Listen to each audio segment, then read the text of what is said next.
Quando eram crianças, eu tinha 4. Tá. Aí depois eu me casei, a minha mulher me trouxe mais 3. Mais 3. Da idade dos meus filhos. Uhum. Aí nós viramos uma família de verdade mesmo, todos nós, éramos 7. Todos juntos. Aí quando o Lucas, meu filho de 22 anos à altura, faleceu num acidente de carro, Sim. aí aliás, no dia que ele morreu, eles foram todos, os filhos todos, para uma festa. Uhum. Quando ele entrou lá, eram amigos, ele falou: gente, vocês nos conheciam como 4.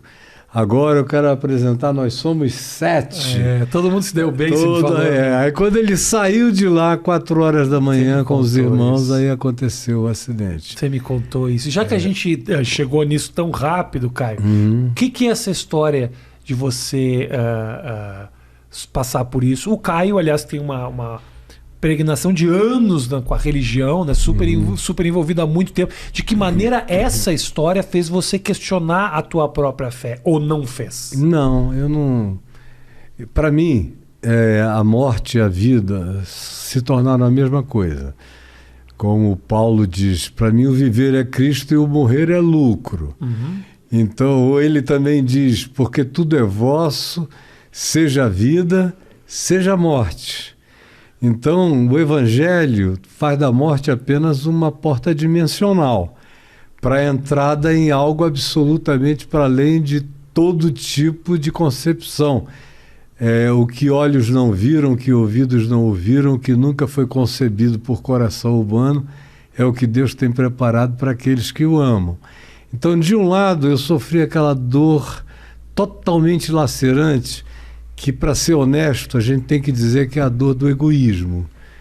Porque se você crê, como eu creio, que isso aqui é só uma passagem e o que vale mesmo está para além daqui, aquela dor toda, tendo eu a fé que eu tenho, não passava de egoísmo paterno, de querer ver o garoto crescer, casar com uma mulher legal, ter relações dignas, Perfeito. Se desenvolver, essa coisa toda que todo pai sonha para o filho. E eu também. Então, esse lado da existência foi rasgado. Sim. E uma dor enorme, até porque eu tinha uma relação muito, muito umbilical com ele, porque quando ele nasceu, a mãe dele entrou num processo que durou muito tempo de depressão pós-parto. Então, ele teve que ser meu filho em todos os sentidos e eu fui meio mãe para ele também. Até que ela foi melhorando, os irmãos também ajudaram, mas ele criou um grude, um visgo comigo enorme. Então, ele mexeu na dinâmica toda assim, da família. Né? Para onde eu ia, ele queria ir. Se eu ia jantar fora, ele dizia assim, dá para eu ir também? E ele gostava de ficar lá assistindo os papos. Sempre foi um grande companheiro. Eu viajei com ele para vários lugares. Ele era um cara que tinha muito bom gosto. Quando ele chegou aos 15, 16 anos, ele ficou sofisticado na percepção dele da vida. Ele era filosoficamente cortante. A pessoa que mais me provocou no nível da família foi ele, em todos os sentidos. Eu sofri também com ele muito. Imagino. Porque quando ele fez 16 anos, ele começou a usar drogas pesadas lá na Flórida. O que eram as drogas, né? Era ácido, metanfetamina, pó. E eu passei a vida ajudando pessoas a deixarem isso também, ajudando os pais. De repente, aquilo entra na minha vida. De casa, né? Aí estou eu lá com ele, foram 3 anos pesados, aí eu internei por 3, quase 4 meses, até ele se recuperar. Quando ele saiu, ele ficou comigo, eu tinha me divorciado e ele ficou comigo. E aí ele falou, pai, deixa eu provar para mim mesmo que eu estou bom. Aí eu falei, o que você quer fazer? Ele falou, eu quero ficar 1 ano sozinho em San Diego. A gente tinha morado na Califórnia quando ele era menor e depois ele morou alguns anos em Boca Raton. Aí eu olhei, pensei e falei, olha só, pode ir, quanto é que você precisa por mês? Ele falou, não, eu estou querendo saber se eu estou bom. Se eu estou bom, eu vou me virar e vou me manter dignamente. Eu só quero a passagem de ida e $500 para eu ficar os primeiros 15 dias lá. Falei, filho, assim é radical demais, meu coração vai ficar arrebentado, você está me provocando, puxando para além dos meus limites, eu sou super galináceo, assim como o pai, quero todo mundo perto. Mas aí a minha mulher disse, não, deixa ele ir. Deixa se virar um pouco. A minha atual esposa, com quem ele estava, nós estávamos morando todos juntos. Aí ele foi. Aí eu preocupado, me liga todo sábado, não sei o que e tal. Ele foi ligando até que ele me ligou 15 dias depois e falou, estou trabalhando. Falei, onde é que você conseguiu trabalhar? Eu pensei que ele estava lá num car wash, fazendo qualquer coisa. Não, eu entrei numa galeria de arte e eles estão me ensinando tudo sobre a galeria e eu vou ser vendedor da galeria. Olha, vendendo obras de arte. Aí ele começou a trabalhar, trabalhou 1 ano, aí teve uma coisa linda. 1 ano depois ele disse que iria voltar, mas não me disse quando. Aí de repente, o que aconteceu com ele, deixa eu contar do lado dele agora, ele sai de casa lá em San Diego, pega um avião só com a driver's license para ir para Miami, que nos Estados Unidos é só isso mesmo. De Miami para cá que tinha que ter passaporte. Aí quando ele chegou em Miami, que ele foi no balcão da United, ele meteu a mão na bolsa e começou a catar o passaporte.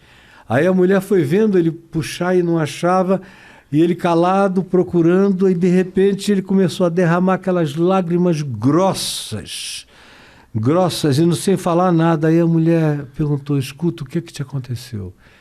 Aí ele falou, eu não sei, eu perdi meu passaporte. Aí ela falou, e você não pode adiar? Ele disse, não, eu tudo que eu quero é ver meu pai. Eu preciso voltar, meu pai, eu preciso voltar para a casa do meu pai. Aí ela olhou para ele e falou, fica quieto e me segue no balcão. Aí ele foi seguindo no balcão, aí chegou uma parte em que ela puxou ele para dentro da área interna. Olha. Rapaz, essa mulher foi passando com ele no paralelo, como se ele fosse funcionário, até colocá-lo na cadeira, no banco dele na United. Isso é loucura, né, cara? Que louco. Aí ele voltou para casa, eu estava trabalhando, escrevendo, não sei o que e tal. A campainha tocou, a casa que a gente morava naquele tempo era um apartamento Copacabana, era assim desses vidros todos malhados, que você só vê o vulto. E aí eu olhei e falei, todos os outros filhos são altos. Eu tenho um filho de 1,96 m. Tá. Então, ele era mais também, baixo. Ele era um pouquinho só mais baixo. Tá. Ele tinha 1,86 m, alguma coisa assim. Aí eu olhei e falei, meu Deus, deve ser o William ou o Daniel. Aí eu levantei e fui lá. Quando eu abri a porta, era ele. Aí ele chorando, pai, foi um milagre eu chegar aqui, não sei o que e tal. Aí eu me debulhei também de emoção com ele e foi maravilhoso. Legal. Conclusão, ele falou, tô limpo, passei aquele tempo todo, fica tranquilo. Boa. E aí a gente continuou, eu arranjei um lugar, o meu filho mais velho morava a 300 metros do nosso apartamento. E sozinho praticamente. Aí tinha um apartamento, um quarto grande sobrando. Eu pedi para ele ficar lá, ele, é claro, manda o moleque para cá, não sei o que e tal.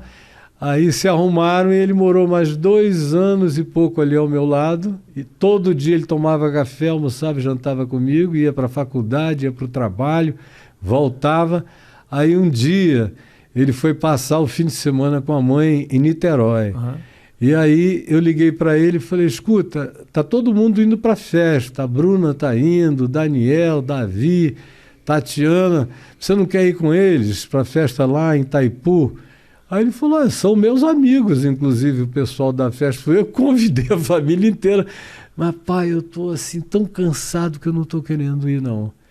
Aí eu insisti. Falei, vai filho, tuas irmãs, teus irmãos, todo mundo. Vai ser gostoso, os amigos da vida inteira vão estar lá. Aí ele falou, tá bom, então diz para me pegarem aqui que eu vou.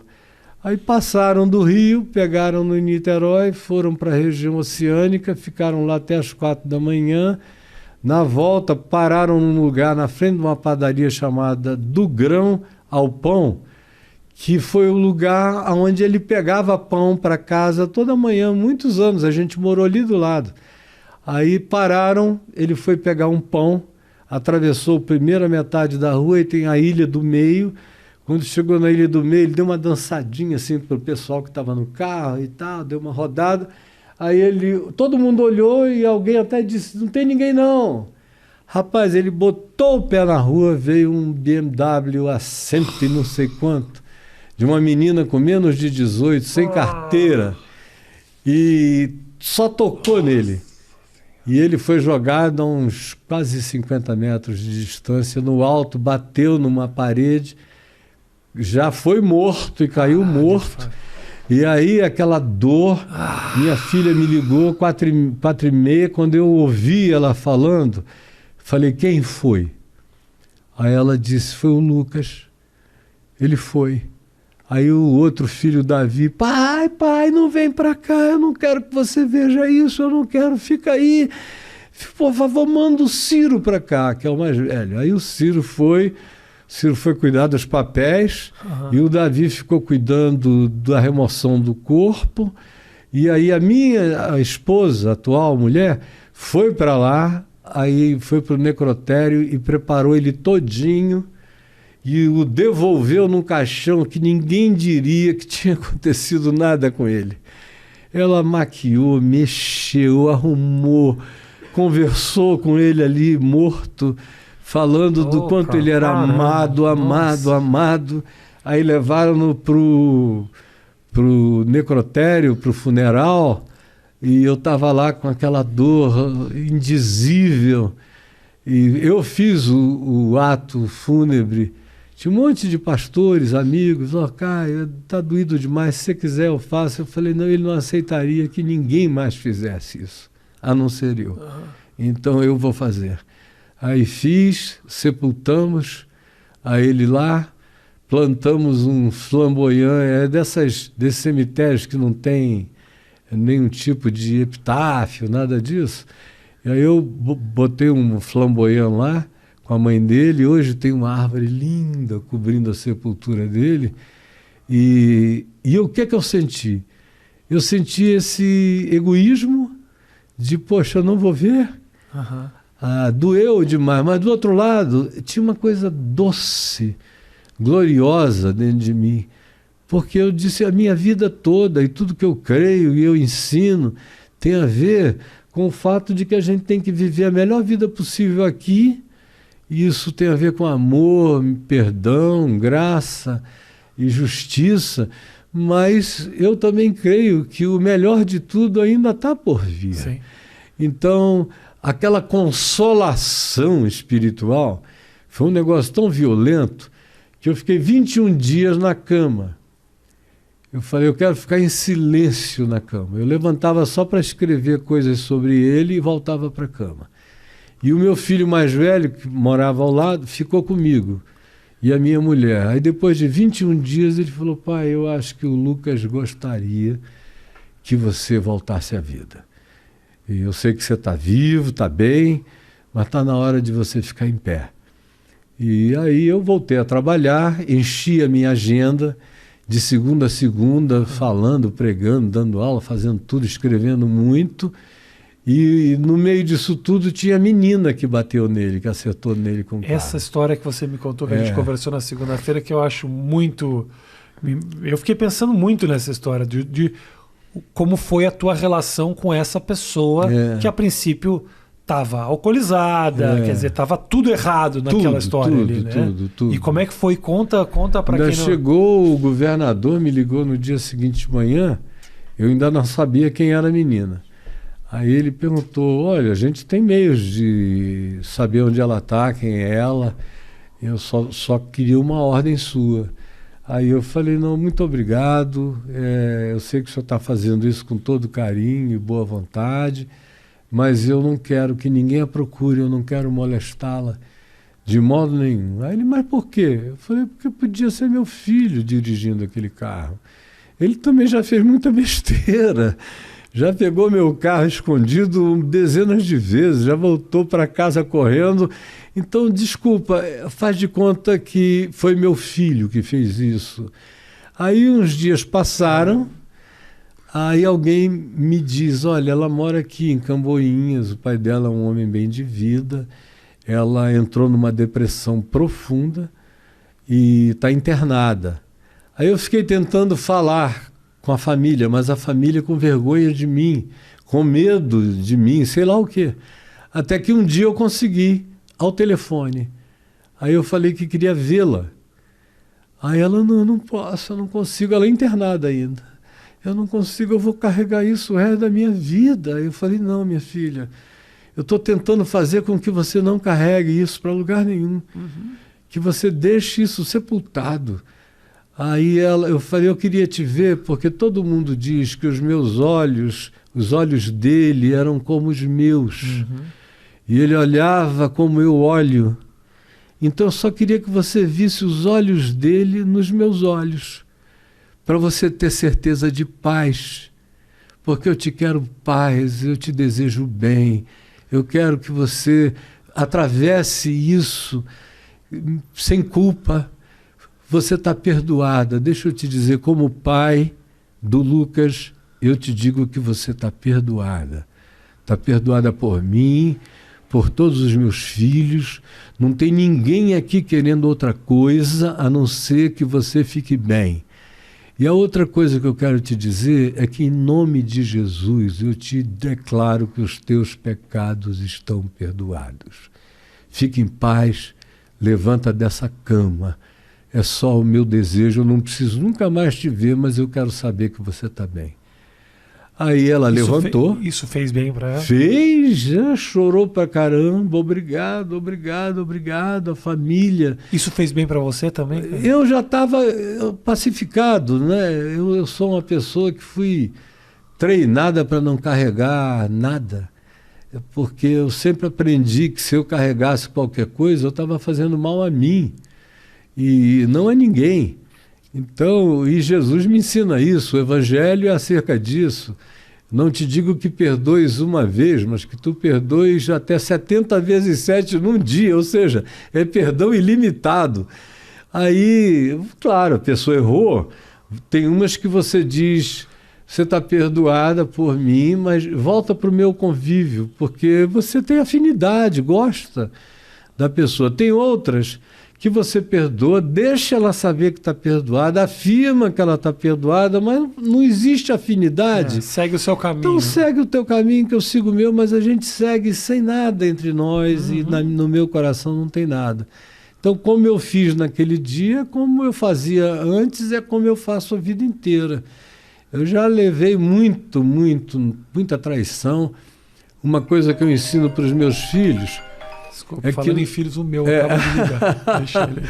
Uma coisa que eu ensino para os meus filhos é que é quase impossível você viver e não ser traído na vida por todo mundo. Eu falei, eu não tenho um único amigo até hoje, que não me tenha traído em algum momento na vida. Mas como é que você continua? Eu digo, porque eu sabia que ele era bom, que tinha sido um erro, um equívoco, uma inveja tola de jovem, de adolescente, ou de jovem adulto, ou de qualquer idade, mas eu não vou levar isso comigo. Da minha parte, está todo mundo perdoado. Uma coisa que eu faço todo dia quando eu acordo, eu sento e digo, Jesus, o mundo inteiro está perdoado. Cara, isso arranca de você toda a autovitimização, toda a dívida dos outros para com você, limpa teu coração, é uma higiene do espírito. O perdão te dá poder para viver em qualquer circunstância, não te dá medo de ninguém, você se aproxima de qualquer um, não foge de ninguém na vida, se o teu coração carrega isso. É muito duro você ter alguém com quem você não consegue perdoar, e aí você tem que evitar certos lugares, evitar certas coisas, que fala, poxa, eu carrego rancor dessa pessoa. É duro. Eu tenho umas boas, tem uma turma aí que eu preciso perdoar dentro de mim, não que elas tenham pedido perdão para mim, não mas precisa. E não precisa. Uma coisa que você aprende é que quando é mútuo, É ainda muito melhor. Você já perdoou e o cara reconhece, vem e te pede perdão. Mas se ele nunca te pedir, ele vai viver perdoado por você e ele nunca vai fazer você evitar nada. Porque como você não tem nenhum tipo de rancor ou de mágoa ou de nada, é isso aí que te acovarda na relação com aquele em relação a quem você tem rancor ou que você sabe que tem contra você. Claro. Quando o cara tem contra mim, é um problema dele, porque de mim não tem nada. Vai fazer a menor diferença. Não, eu tô livre. Em geral, isso faz o cara te olhar e na tua liberdade produzida pelo perdão, que é uma libertação extraordinária, o cara vai vendo que ele pode se aproximar, ele vai chegando devagar, ele vai dando sinais. E aí, quando o cara dá o primeiro sinalzinho de fumaça, eu já estou abraçando. Tá. Já estou abraçando, já estou chegando. Nem, às vezes o cara quer falar no assunto, digo, não, deixar isso para lá. Já está resolvido. Tem, por exemplo, um filho do meu coração que me enfiou muita facada aí por volta do ano 2000.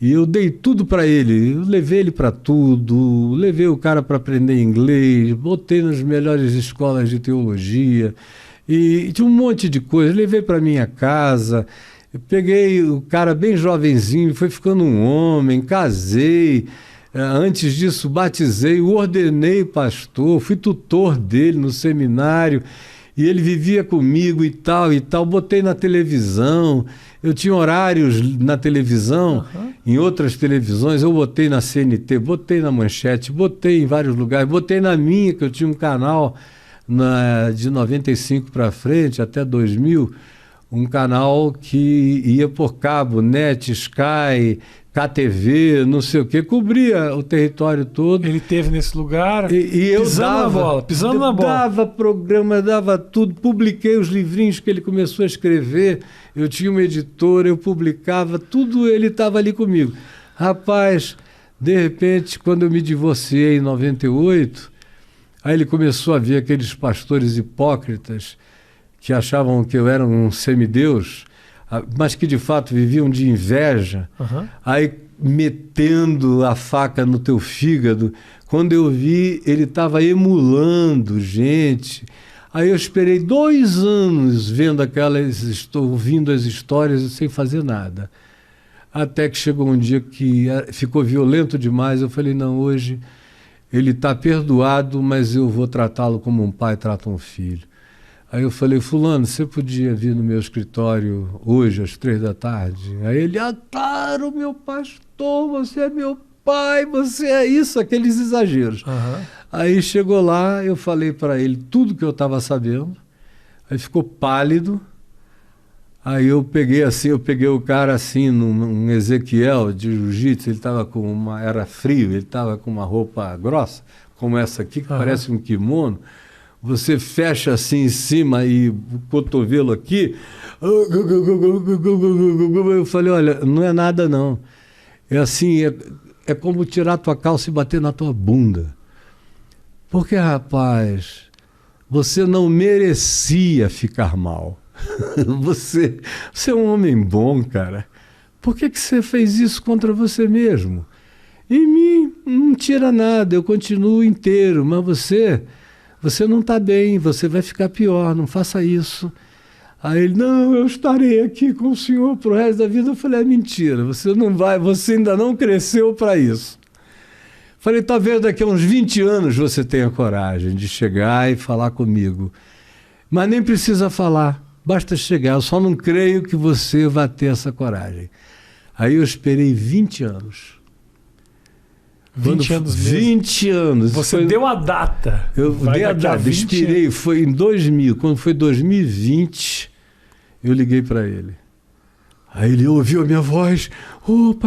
Pastor, não sei o que. Eu falei, eu não te disse que ia demorar uns 20 anos? Só que eu estava certo, você não veio.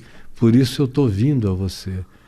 Para repetir que eu amo você, eu gosto de você, eu acho você um cara valoroso e eu espero que você se levante disso e que a gente possa voltar a viver bem, porque eu sinto a tua falta. Aí ele ficou desconcertado e, conclusão, reatamos tudo, as proximidades, os carinhos, tudo isso. Eu também não quis falar em assunto nenhum, eu falei, isso aí está morto, sepultado, perdoado, não tem mais papo a respeito. Então, praticar essas coisas dá um poder libertador, cara. É interessante, né, Caio, que a gente busca o poder muitas vezes nos lugares equivocados, né? A gente acha que o poder vem dos bens, das relações, do amor, do pênis, do carro. E, na verdade, tem outras construções aí que te tornam muito mais poderoso. Mas infinitamente mais. E não dependem de nenhuma dessas valorações supostamente concretas. Os grandes poderes são invisíveis aos olhos. Tem a ver com o que nasce da usina do ser, com a energia que você emana, com o olhar que você dedica, com a justiça simples que você pratica sem vanglória. E a última coisa é dinheiro. Dinheiro, rapaz, eu sepulto tanto filho de rico que se suicidou, tanta gente riquíssima, infeliz até não poder mais, e ficam buscando cada vez mais e nada é suficiente nem bastante. É um vazio que não se ocupa, né? Um vazio que está ali. Com certeza. Quantidade de gente realmente muito bem financeiramente, bem-sucedidas até profissionalmente, bem-sucedidas nas suas relações até familiares, mas algo aqui não vai, né? Não, está vazio. Porque tudo aquilo que o cara chama de valor não é absorvido pelo espírito. Então, fica tudo fora, não entra em ti, não te felicita.